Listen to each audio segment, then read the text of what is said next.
Aloha guys, Scuba Chris here. Now, I was looking online and on Amazon, which I do almost every other day, and I was wanted to try something different, and there it was.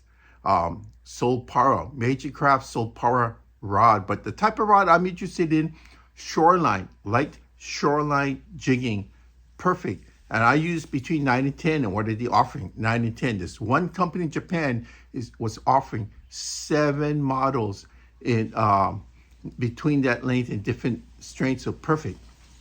So it was the last one. It was on sale. It was cheap. I mean, I'm not going to say how cheap because I don't think Amazon is going to like that. But free express shipping. I got it in 8 days. And man, it was so tightly packed in here. I'm going to save this because Christmas is around the corner. I can use that. So it came in this nice triangular box. Check this out.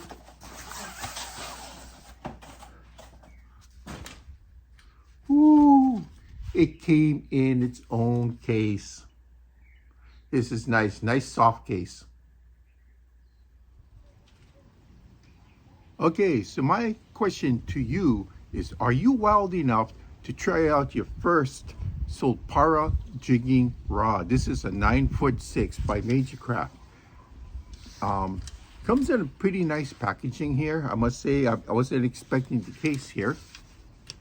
This is the Solpara SPX 962 LSJ. LXJ means light shoreline jigging, and that's me. You see me a lot getting into the light shoreline jigging, so perfect.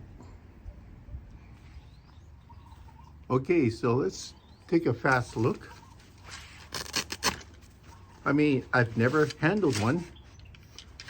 Now see right here, this butt here is a rounded butt, and this is the main reason why I want to get this, because the areas I go to, I walk around a lot of rocks, wet, slippery rocks. This is a good way to balance myself when there's no other way of balancing myself. Now, if I was to get one that had this cloth-like or this whatever covering this is around it, it's going to get scratched up within a day. This won't. And if it does, over time, I'll just unscrew this off, put in a new end piece. Anytime you get new equipment, always be sure to check it out. Be sure, main things, the guides all line up. These are pretty hefty guides, actually. So this is 1, 2, 3, 4, 5, 6. One here is 7. So not bad. 1, 2, 3, 4, 5, 6. So we call this 7 plus 1. We got 7 guides plus the tip. It has a fairly beefy feel for a rod. Ooh, not bad. It's not a parabolic feel, meaning that it's not an even bend going all the way through. This is more of a stiffer kind of. Actually, see, it's got all the guys be pointing down when you're actually using this. Much stiffer, nice boosting feel to it. I'm already in love with it. See how the ferrule connections here work? These are all Fuiji guides, Fuiji tip, Fuiji O-ring. That's the ferrule connection. So,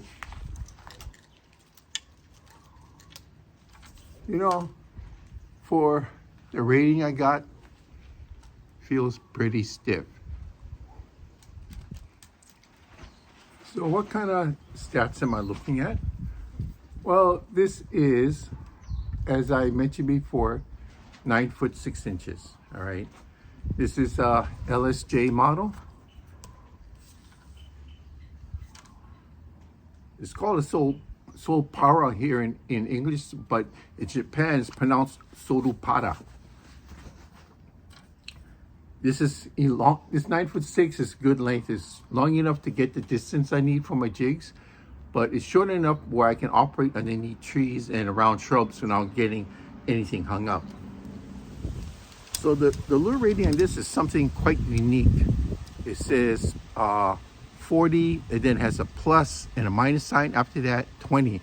So that means it will go 20 less than the 40 and 20 more than the 40. So that means the range is 20 to 60 grams. And I believe that because it does have the length to give you the distance you need for the lighter jigs, but wow.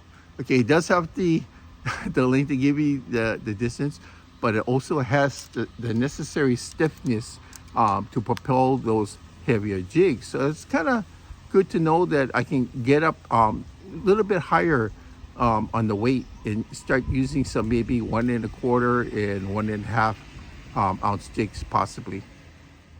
Again.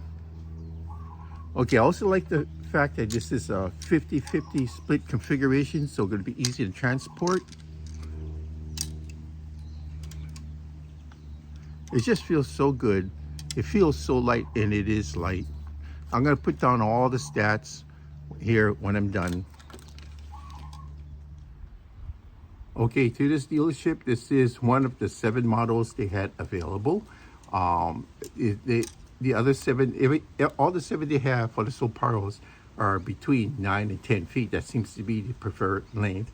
And it all ranges from medium to heavy rating. So it's meant for shoreline fishing.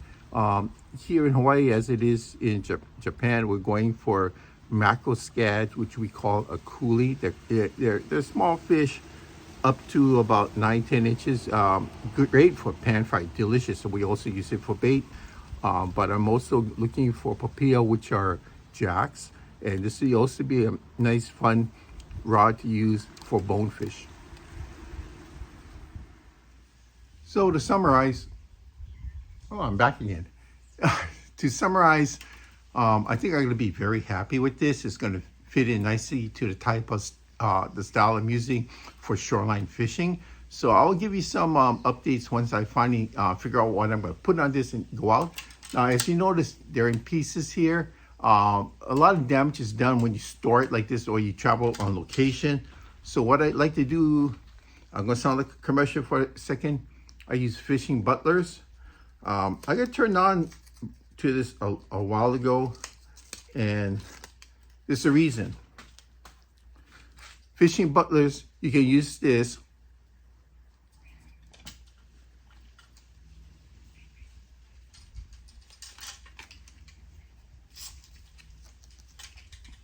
to store your rigs. Not only in storage, but hiking down to your spots, keeping everything nice and neat in the back of your car. Perfect companion. Look at that. Now everything is all together with no loose ends, literally no loose ends around. Perfect. So this is a great way to finish off any rig.